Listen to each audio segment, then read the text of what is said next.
Hola, ¿cómo están? Bienvenidos y bienvenidas a este nuevo capítulo de Hablemos de Chile. En el entramado social hay un grupo que va más allá de las fronteras tradicionales de las relaciones económicas, el tercer sector.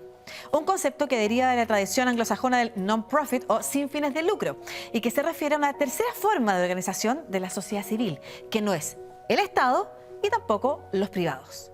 En general, estas organizaciones se caracterizan por privilegiar los valores humanos, la búsqueda de la satisfacción de las necesidades sociales y el compromiso por construir una sociedad más justa, inclusiva y cohesionada.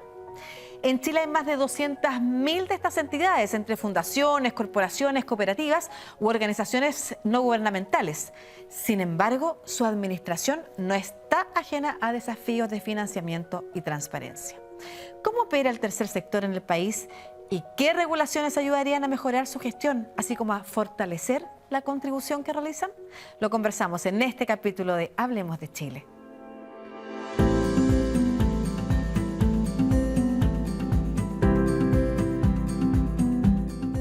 El solo conflicto de intereses entre lo público y lo particular ya es dañino, ya daña la confianza en las instituciones y por lo tanto amerita de que eso efectivamente sea investigado. Yo no tengo críticas respecto al desempeño de las fundaciones en el territorio. Son aliados estratégicos, colaboradores con los que hemos podido llegar a cubrir una importante necesidad de la comunidad. ¿Tiene experiencia? ¿Cuál es la experiencia? No le puedo decir a ciencia cierta, pero no le puedo decir con detalle, pero tiene experiencia. La experiencia de los años que tiene. No, la verdad es que en reciclaje específicamente no, pero la verdad es que tiene experiencia en el tiempo. El problema de este tipo de situaciones es que finalmente terminan dañando a aquellos que hacen bien el trabajo. El problema es la responsabilidad, tanto cuando era parlamentario como ahora, es que haber permitido que un sistema de estas características se instalara sin haberlo enfrentado entre todos oportunamente.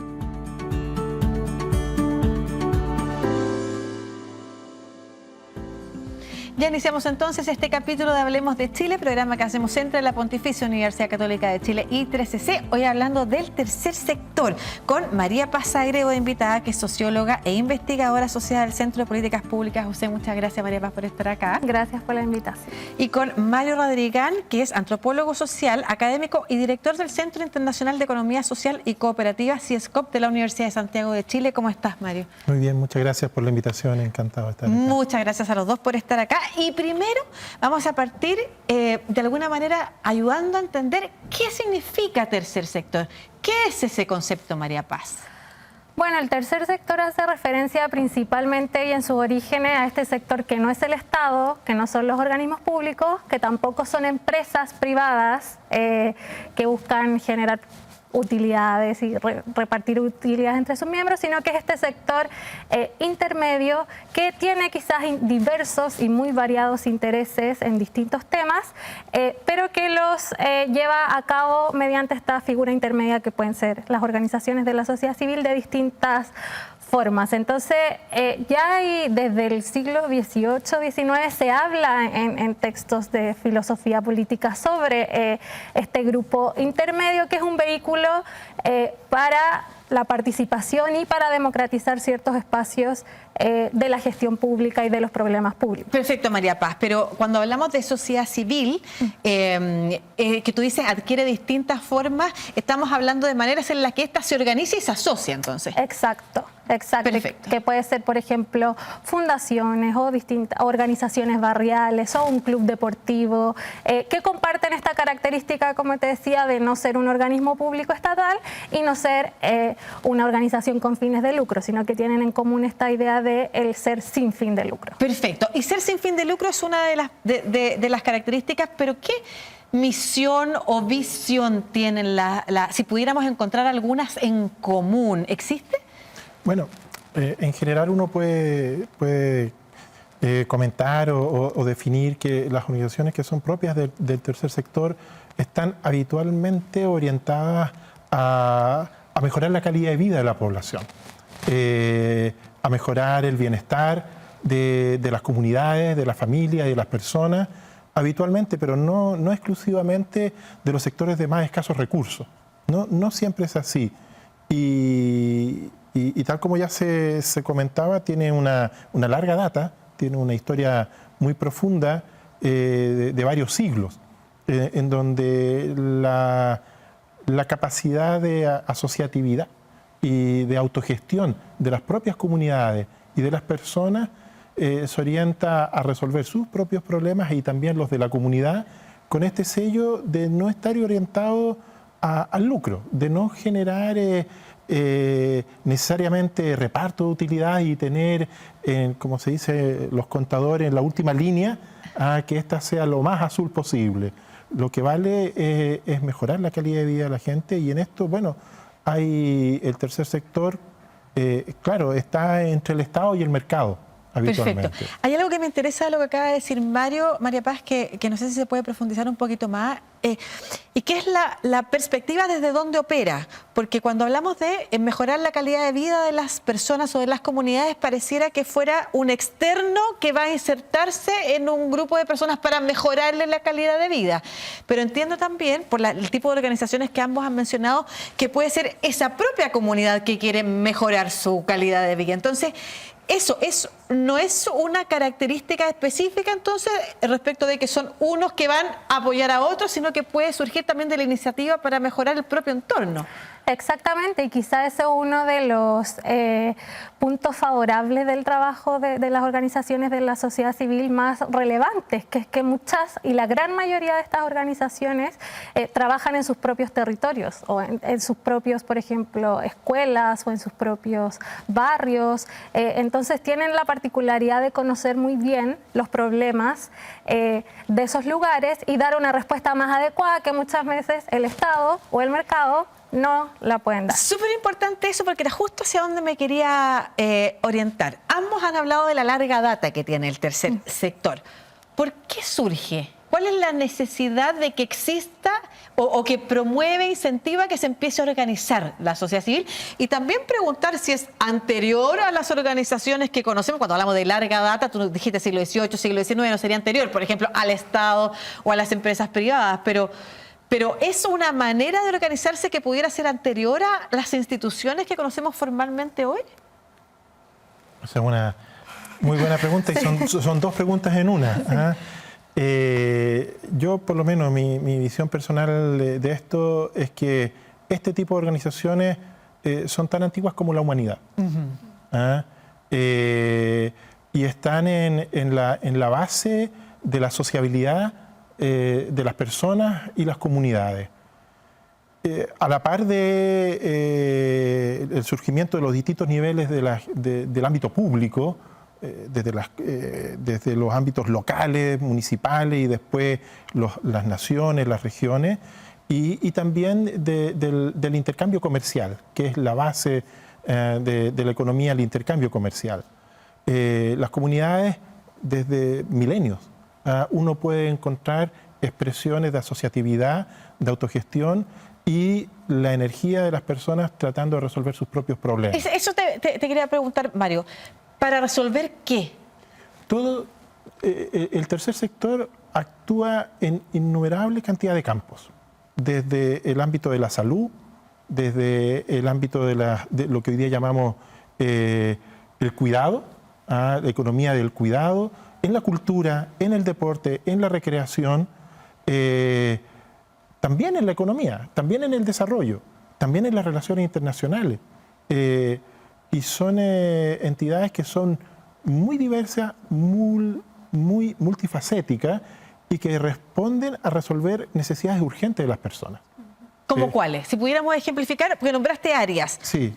Por ejemplo, hoy día necesidades urgentes que estamos viendo en nuestro país y en todo el mundo, temas de incorporación al mundo del trabajo, de cómo afrontar los procesos migratorios, de cómo afrontar los temas que tienen que ver con la delincuencia o con la drogadicción, pero también la salud, la cultura, la recreación, el desarrollo de la creatividad de las personas. Por lo tanto, donde hay una necesidad que aparece insatisfecha y que es compartida por un colectivo de personas, el tercer sector actúa. Perfecto. María Paz, ¿y por qué es necesario que exista y no basta con el Estado y el mundo privado, y a su vez, ¿cómo se relaciona con esos otros dos mundos?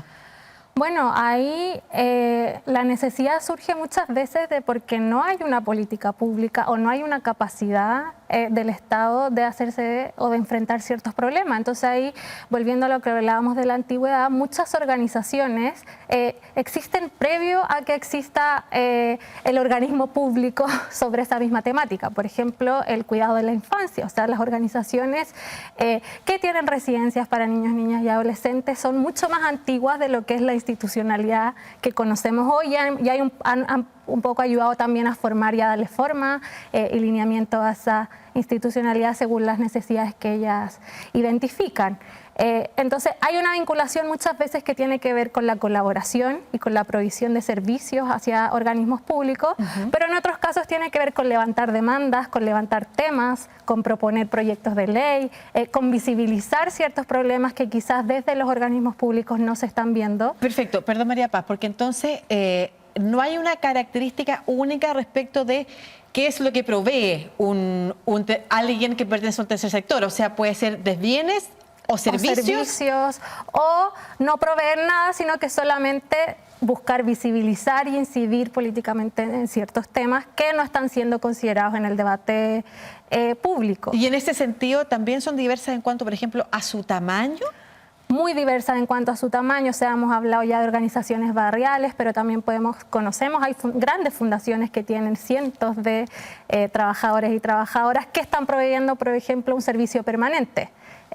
Entonces sí necesitan una estructura y una cantidad de personas mayor para poder cumplir con su misión. Perfecto. Quisiera dirigirme en el próximo bloque a hablar del tercer sector en Chile, ¿no es cierto? Además que ha sido un tema también que ha estado en la conversación, en el noticiero, a partir del aporte o no, a transparencia o no que tienen las fundaciones y su vínculo con el Estado. Pero antes de aterrizar en Chile, quiero pasar primero a pedirles por ejemplos en el mundo internacional, donde sí hay una buena conexión, una buena institucionalidad que promueva precisamente o que apoye al tercer sector. ¿Qué ejemplo nos podría dar, Mario, a propósito de que tú tienes también este centro internacional ahí dirigiendo que está instalado en Los Ángeles? Lo dice por el internacional. Mira, yo creo que para ejemplificar esto hay algunas entidades que son internacionales y que son emblemáticas y que uno conoce, como por ejemplo la Cruz Roja. La Cruz Roja es una organización clásica del tercer sector que surge incluso mucho antes que muchos estados para enfrentar los problemas de las consecuencias de la guerra a mediados del siglo XIX. Pero también está Greenpeace, en el ámbito del medio ambiente y la preservación de la naturaleza. En el ámbito de los derechos sociales y políticos está Amnistía Internacional. Todas ellas son entidades del tercer sector. Perdón, pero tú estás hablando además de entidades muy conocidas, muy famosas. Y otras que funcionan al interior de los países como maneras de organizarse y que nosotros todavía en Chile estamos recién quizás descubriendo, promoviendo. Bueno, ahí en realidad son decenas de millones. En todos los países, en los 5 continentes, existen organizaciones del tercer sector. Algunas muy pequeñitas, algunas que son desconocidas en el ámbito, por ejemplo, de los derechos de las mujeres en distintos países, incluido el nuestro, en África, en Asia, o que están involucrados en el tema del desarrollo de una agricultura orgánica y agroecológica, que están defendiendo el valor de las semillas y de lo que hoy día se llama independencia alimentaria. Y eso está en los 5 continentes y prácticamente en todos los países del planeta. A veces con mayor visibilidad, con mayor impacto, pero siempre organizando a las personas. Perfecto. Y a veces con una institucionalidad que permite también que funcionen mejor, que logren, por ejemplo, permanencia en el tiempo, que se consoliden, porque entendemos entonces que cumplen un rol relevante también y que otros sectores no pueden cumplir. Vamos a aterrizar en el próximo bloque en Chile concretamente, donde existen también algunas de larga data y conocidas y otras más pequeñas. Y para eso quiero que vayamos a la pausa, pero escuchando a Hans Rosenkrantz, que es director ejecutivo de la Comunidad de Organizaciones Solidarias, que son también decenas de organizaciones que funcionan en el país, que nos habla un poquito de eso, pero también de algunos de los problemas que quizás vamos a abordar en el próximo bloque.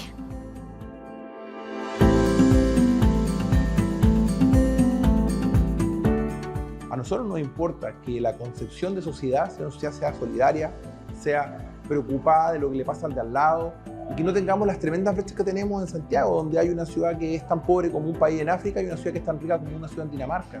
Si nosotros separamos el rol y decimos, esto es un problema del Estado, yo me olvido, pago mis impuestos, lo único que vamos a tener es una sociedad segregada, una democracia debilitada y donde no nos gusta vivir.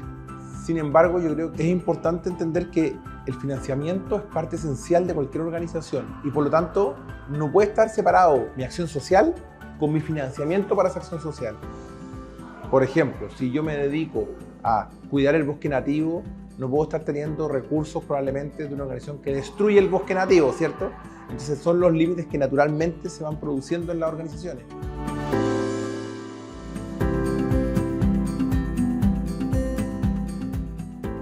Estamos de regreso aquí en Hablemos de Chile, programa que hacemos en conjunto entre la Pontificia Universidad Católica de Chile y 13C.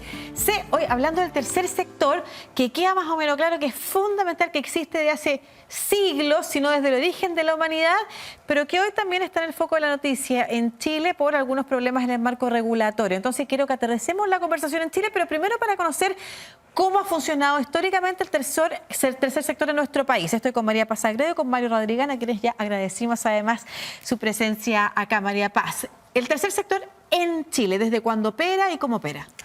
Bueno, opera desde antes de que existiera Chile como país, o sea, ya desde antes, desde la colonia existían organizaciones, muchas de ellas vinculadas a la Iglesia Católica, trabajando en distintas temáticas.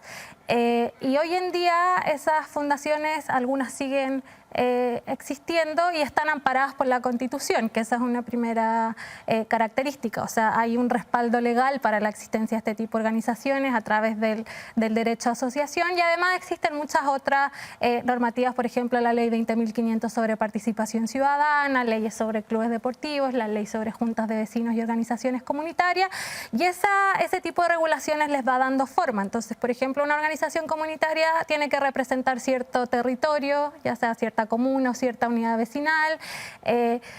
Las fundaciones y corporaciones y asociaciones que están amparadas en el Código Civil tienen otro tipo de característica, que es un grupo de personas que se puede asociar libremente para trabajar una temática en específico y así existen, por ejemplo, los centros de padres y alumnos que tienen sus propias Todo eso reglas. forma parte del tercer sector.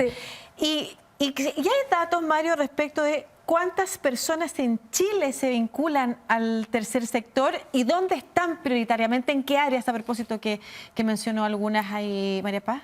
Sí, hay información que se ha ido levantando, sobre todo a partir del año 2005, en el marco de un estudio internacional que lleva la Universidad de Johns Hopkins de Estados Unidos, que ejecutó por primera vez el año 2005 aquí el Programa Naciones Unidas para el Desarrollo, y que después se ha actualizado el 2015 y el 2020 por el Centro de Políticas Públicas de la Universidad Católica, por lo tanto hay una visión panorámica. Y es muy interesante saber que, por ejemplo, el año 2005 habían 106.000 organizaciones del tercer sector. 106.000, ya. Y el año 2020 había 319.000. El doble. El triple, perdón. Sí, es que tengo problemas con las matemáticas en este momento. Y esto es muy interesante rescatarlo porque uno tiene en el imaginario colectivo que Chile es un país donde prima el individualismo, donde cada uno se salva solo, donde no importa el de al lado. Y en los últimos 15 años, y quizás ahora son más aún, hay un cálculo que se hace que son 347.000 al 30 de abril del 2023, porque ese dato lo arroja el registro civil de manera diaria. Y por lo tanto, somos un país en que tiene una vida asociativa sumergida muy importante. Muy Y- importante, perdón, pero pero también podríamos hacer una diferencia entre ser institución, que son 306.000, que ha crecido mucho, 40 y tantas mil, que ha crecido mucho, pero quienes se benefician del tercer sector también. Ah, claro. Ahí, esta es la cantidad de organizaciones que hay, como ya se comentaba, digamos, que entre organizaciones comunitarias, las fundaciones y corporaciones, las acciones gremiales, las cooperativas, las mutuales, etcétera, son estas 347.000. Pero cuando uno, no es un ejercicio simple de hacer, pero sí uno tiene algunos insumos y algunas pistas para esto. Cuando uno calcula la cantidad de personas que son socios y socias de este tipo de organizaciones o que se benefician de su acción, llegamos sin ser muy atrevidos, por decirlo de esa manera, alrededor de 11 millones de chilenos y chilenas se benefician de los bienes y servicios. De algún tipo de De organización. algún tipo de bien y servicio que provee alguno de los tipos de organizaciones de este tercer sector, que también tiene otros nombres. A veces se le llama economía social, economía solidaria, sociedad civil, economía civil, sector sin fines de lucro. Es un colectivo y es un universo muy potente y donde quisiera dar un ejemplo para ver no tan solo la parte cuantitativa, sino que lo cualitativo de la importancia. En Chile hay aproximadamente 2.300.000 personas que viven en el mundo rural. El 99% de esa población rural recibe y se abastece de agua potable a través de organizaciones del tercer sector, Perfecto. que son organizaciones comunitarias, funcionales de agua potable o cooperativas de agua potable. Si uno las saca del mapa, Claro. queda y se genera un problema muy grande. Y así uno puede empezar a dimensionar la diversidad y también la importancia que tiene el tercer sector. Claro, y qué buen punto el que plantea respecto de que creemos que somos un país, o pensamos, y tenemos características así también, que promueve más el individualismo que lo colectivo, sin embargo está presente la organización. Pero hablemos ahora del marco regulatorio actual. María Paz, ¿es un marco regulatorio que promueve esa participación organizada comparado con, por ejemplo, otros países donde quizás el tercer sector está más desarrollado e institucionalizado? Y al mismo tiempo, si quieres sumar algunas otras cosas que te parece que pudieran ser dificultades hoy para su gestión, por favor, ponlas sobre la mesa. Sí, o sea, hay varias leyes que promueven y que facilitan la conformación de este tipo de organizaciones. De hecho, mencionaba antes la ley 20.500 de participación ciudadana, que fue un cambio muy relevante porque facilitó la constitución de nuevas organizaciones que antes, por ejemplo, tenían que constituirse en el Ministerio de Justicia y hoy día se pueden constituir en los municipios. Entonces se descentralizó esta posibilidad de constituir organizaciones y se ve en ese año y en los años posteriores un gran aumento de la cantidad de organizaciones.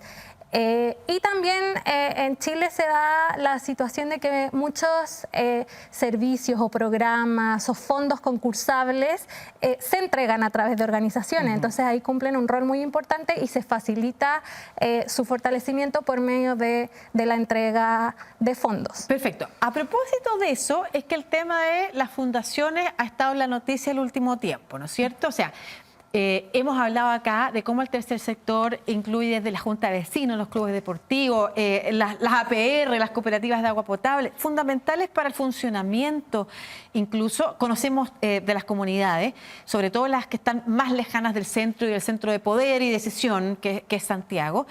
Y por otro lado, sabemos que existen históricamente grandes fundaciones, Fundación Teletón, Techo u otras, ¿no es cierto?, organizaciones que también cumplen un rol importante. Este último tiempo se ha estado hablando de casos de corrupción en torno a fundaciones y, por supuesto, queremos abordar ese tema también acá en el programa, que es por qué sucede eso y qué cosas pudieran mejorar.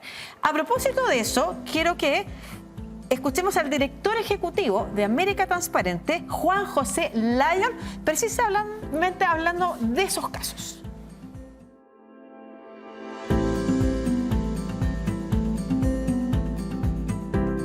La corrupción en el país ha ido mutando cuando encuentra espacios de opacidad, espacios donde se puede ocultar, espacios donde la regulación todavía no llega. Yo lo que he dicho sobre el caso de fundaciones, cuando me han preguntado por qué ocurre, es que no es que falló la regulación, es que básicamente no había y no tenemos todavía una regulación para esas colaboraciones, a veces entre organismos, entre el Estado y las fundaciones.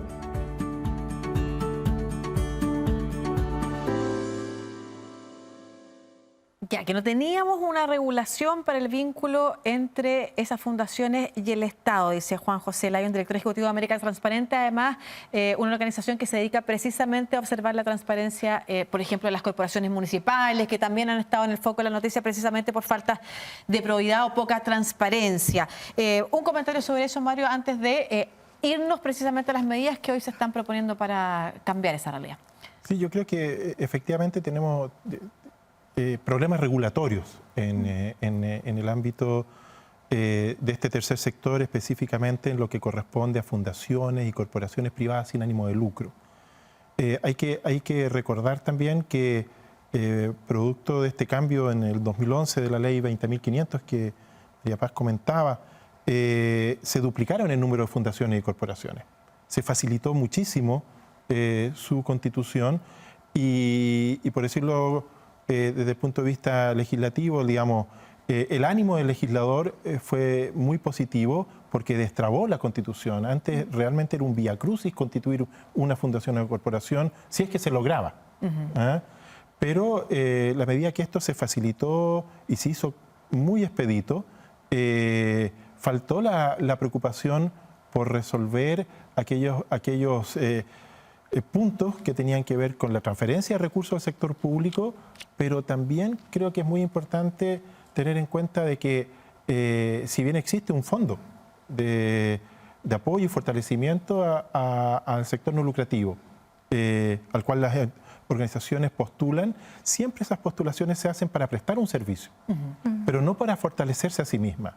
Y por lo tanto, esta como figura, esta escuela nacional para el fortalecimiento de las capacidades de fundaciones y corporaciones también es una asignatura pendiente y que no se va a resolver simplemente por la vía de perfeccionar o generar un mejor modelo de fiscalización y control. Perfecto, vamos a hablar de eso en el próximo bloque. Seguimos aquí por las pantallas del 13C, no se muevan.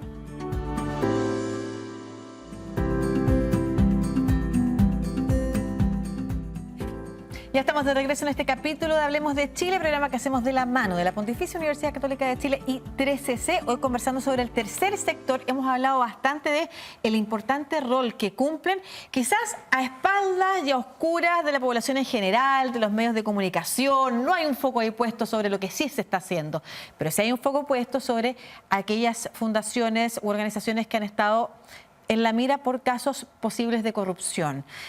En ese marco es que el gobierno entonces ha llamado a una comisión por la probidad y transparencia y su presidenta María Jara Quemada nos cuenta cuáles fueron las medidas que se acaban de entregar al gobierno de Chile precisamente en ese sentido, promoviendo algunos cambios en la regulación.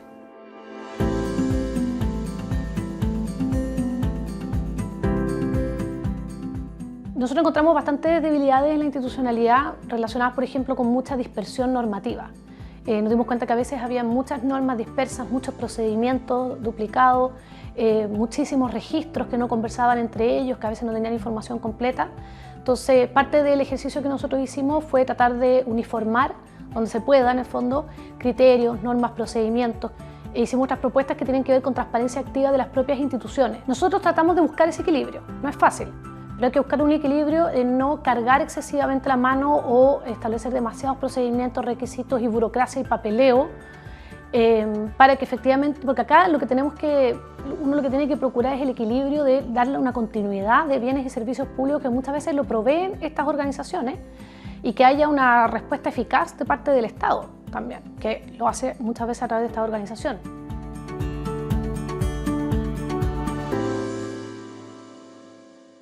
Perfecto, ahí escuchábamos entonces a María Jara Quemada, que es la presidenta, quien fue la presidenta de esta comisión para la probidad, transparencia y regulación de la relación entre fundaciones, corporaciones y el Estado. María Paz, ¿qué te parece a ti más importante también de relevar de lo que acabamos de escuchar de María Jara Quemada? Y además, ¿qué otra cosa incorporarías que nos pudiera servir para entender el trabajo que realizó esta comisión? Yo creo que es clave lo que dice la presidenta de la comisión, es que actualmente no es que no existan leyes, ni existan normas, ni existan controles del uso de los recursos, sino que existen muchos y muy dispersos, y en esa dispersión se generan ciertos vacíos legales y ciertas situaciones oscuras como las que hemos visto ahora. Entonces, quizás uno de los principales logros de la propuesta de la comisión es proponer consolidar todas estas leyes que existen, reglamentos respecto a qué es una institución privada sin fin de lucro y cómo podrían funcionar, y también respecto al proceso de transferencias desde el Estado a estas organizaciones. Entonces, creo que una de las propuestas claves, por ejemplo, es una propuesta de ley de transferencias marco hacia el sector sin fines de lucro, en la misma línea como lo que existe hoy para las compras públicas. Hoy día, si un servicio público quiere, por ejemplo, comprar lápices para sus trabajadores y trabajadoras,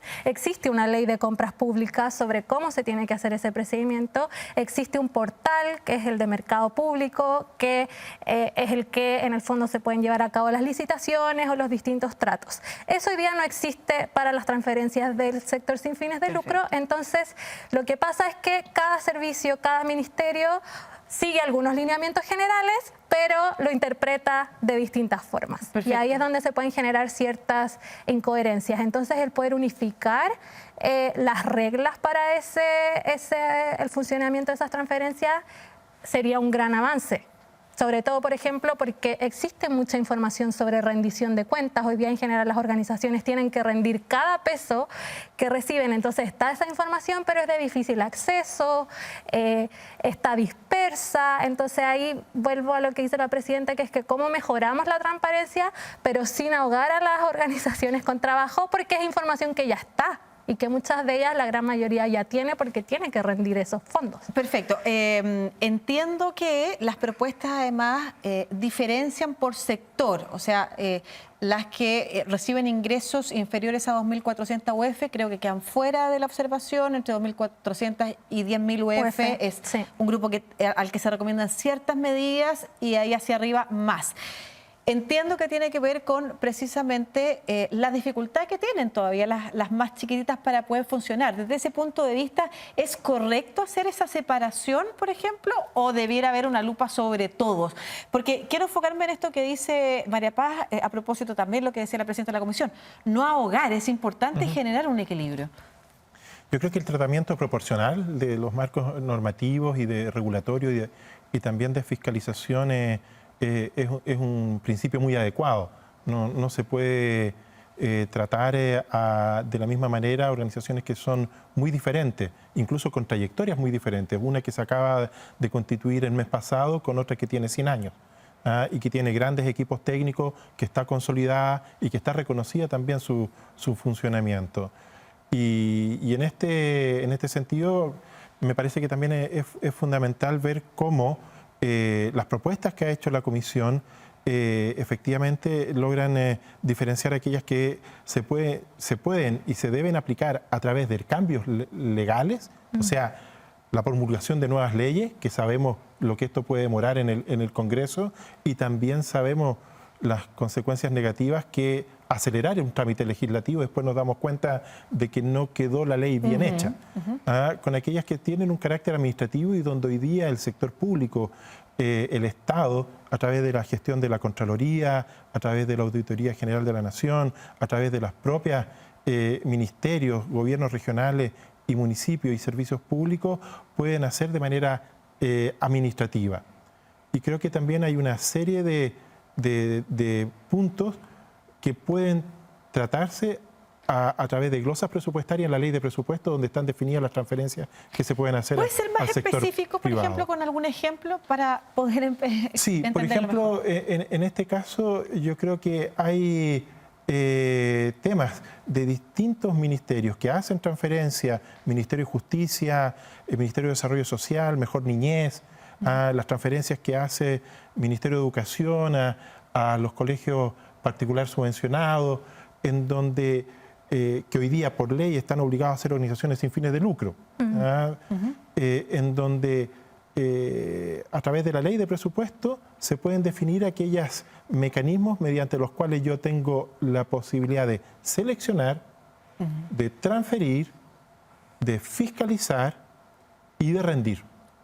Y eso se puede incorporar en el corto plazo. La próxima ley de presupuesto tiene que estar en el Congreso a más tardar el 30 de septiembre y tiene que estar aprobado a más tardar el 30 de noviembre. Yo creo que ahí hay una herramienta muy ágil.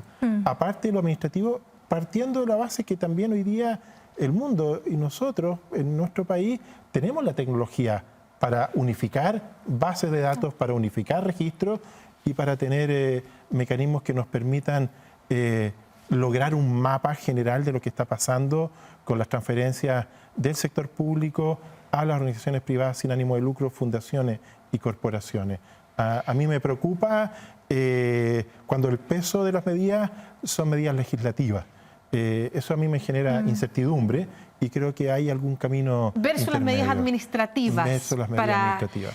Para mejor, hay algo que no lo hemos abordado en detalle, que quedó pendiente, pero que está presente en este caso también y que nos pudieran ayudar a clarificar. Algo que ha llamado la atención es el vínculo que tienen las fundaciones con grupos políticos, partidos políticos o sectores políticos también, ¿no es cierto? Hay otras, no solamente las que han estado en la noticia. ¿Eso por qué se produce? ¿Es necesario? ¿Debieran tener también una mirada distinta? Ahí, bueno, los partidos políticos son organizaciones de la sociedad civil sin fines de lucro. O sea, cuando hablamos de esta definición, los partidos políticos entran en esa categoría. Creo que ahí lo relevante es, más que si son o no, es la transparencia, que es una de las medidas clave también de los temas claves que abordó la comisión. Pero perdón, específicamente me refiero yo a que las fundaciones u organizaciones que prestan servicio para el Estado tienen además un vínculo con algún grupo político, lo que pareciera generar un espacio ahí también que la sociedad entiende como un espacio de corrupción o que existe esa desconfianza. Ni siquiera puedo establecer acá que hay corrupción, porque además son investigaciones en curso, pero ¿eso es normal o también hay medidas que regulen aquello, que podrían regular aquello? Bueno, hoy día hay pocas medidas que regulen eso y hay poca información también. Entonces, por ejemplo, hay ciertas obligaciones que tienen las fundaciones de entregar una memoria anual, entregar un informe de actividades, pero no hay necesariamente una medida que las obligue a transparentar si los miembros de su directorio militan en un partido político. Entonces, obviamente eso genera, eso y otras variables más generan posibilidades de conflicto de interés. Que tienen que ver, se pueden regular, pero tienen que ver también como con las prácticas y la autorregulación que puedan tener las mismas fundaciones. Y ahí es clave también, sobre todo para organizaciones más nuevas, más pequeñas, con menos recursos, el apoyo que se les pueda dar desde el Estado para evitar estas situaciones que pueden no corresponder finalmente. Claro, y finalmente terminan ensuciando todo lo que es un trabajo que se realiza y eficientemente desde fundaciones y organizaciones en general. Claro, qué bueno que mencionaste el conflicto de interés, porque además no solamente está el mundo político, ¿no es cierto? También está el mundo privado que a veces actúa a través de organizaciones y que era parte de lo que mencionaba al inicio también del programa el miembro del directorio de las organizaciones solidarias, ¿no es cierto? Esta cosa como que uno no puede hacer una actividad, por ejemplo, medioambiental y al mismo tiempo está siendo financiada por una empresa que destruye el medio ambiente. Claro. Bueno, nos queda un último bloque, no se vaya de las pantallas del 13C, seguimos aquí en Hablemos de Chile.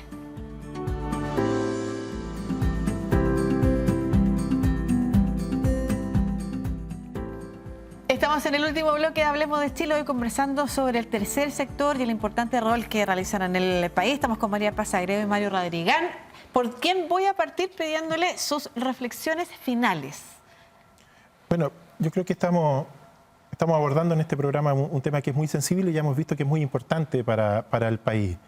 Si vemos la situación de coyuntura y también las propuestas que se hacen para el fortalecimiento y la transparencia en la transferencia de recursos del sector público a fundaciones y corporaciones, yo creo que es muy importante preocuparse por el fortalecimiento organizacional y también por el desarrollo de las capacidades de quienes son directores, trabajadores y gestores de fundaciones y corporaciones. Eso no puede quedar en el aire, no puede ser algo que sí se da o no se da, sobre todo cuando se le están transfiriendo recursos públicos o cuando se le están transfiriendo donaciones, en donde también el sector público deja de recibir ciertos ingresos cuando hay descuentos tributarios por ello.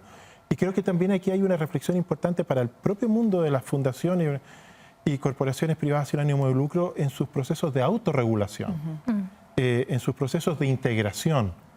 Somos muy débiles en Chile en esta materia y yo creo que muchas de las cosas que lamentablemente nos hemos enfrentado en los últimos meses probablemente se habrían atenuado o disminuido si hubiera una entidad fuerte que fuese capaz incluso autorreguladamente de fiscalizar a este mundo tan variado e importante para el país. O sea, la propia organización. Que este mundo que está tan atomizado, que es tan diverso, y es importante que sea diverso porque las necesidades de la gente son diversas, los territorios son diversos, tiene que hacer un esfuerzo importante, incluso el Estado puede apoyar esos esfuerzos de generar procesos de integración de estos actores que son relevantes para el desarrollo de nuestro país. Perfecto, y eso ya pone una primera regla de autocontrol, incluso para quienes pertenecen o tienen que cumplir efectivamente con sus fines o propósitos. María Paz. Sí, yo agregaría que es muy importante tener en cuenta esta heterogeneidad del sector sin fines de lucro y en ese sentido hay un buen primer esfuerzo en categorizar, por ejemplo, las organizaciones por sus ingresos, que es el que hace la comisión, pero también siempre tenemos que tener en cuenta la diversidad de temáticas, la diversidad de formas de trabajo y que el valor de las organizaciones no está solo en los servicios que proveen o el trabajo que hacen con el Estado, sino que muchas de ellas también son espacios de socialización, son espacios de acompañamiento para jóvenes, para personas mayores, son espacios de participación, de visibilización de causas. Entonces, todos esos son aspectos relevantes que hay que resguardar y que promover la confianza y la fe pública cuidando las buenas prácticas. Perfecto. Fortalecen la comunidad. Es eso un poco también lo que hemos aprendido en este capítulo. Les agradezco a ambos por su presencia aquí en Hablemos de Chile y como siempre también a ustedes que nos ven por las pantallas del 13C, también recuerden que nos pueden escuchar en Spotify y compartir además este capítulo para quienes estén cerca. Es una temática interesante como la de también otros programas que se vienen, así que nos volvemos a encontrar aquí. Un abrazo.